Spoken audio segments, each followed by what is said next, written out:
The three wise men, or what we call as the three kings. Now you tell me, my dear brothers and sisters, were they kings or were they wise men or were they just men? I don't know. You tell me. Who were they? By the way, you read about them where? In the Gospel of Matthew, chapter 2, verses 1 to 12. It's about the wise men. If you read, it says that the wise men came from the east, they followed the star. And who did they meet first? King Herod. And they asked Herod, where is this king to be born? Okay. We need to go and ask him for something. Because we are kings or we are wise men, we want to go and ask him for something. We want to kneel down and tell him, you are the Messiah, please give us what we want. We all have our own kingdom back at home. Why not that? But they say, we want to worship him.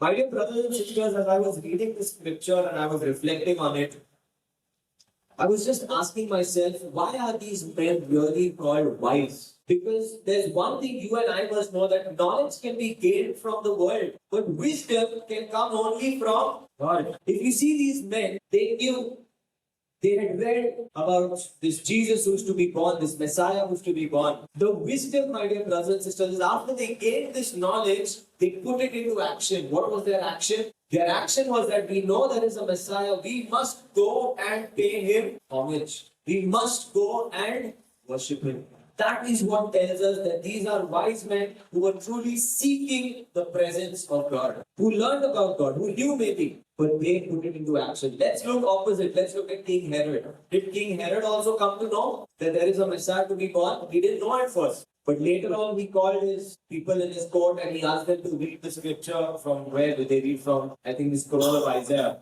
They read. And they told him. And what did he say? You go. You find. When you find, tell me also, I will also go. But what in Herod's mind? I have to go so that I can kill the child. Why?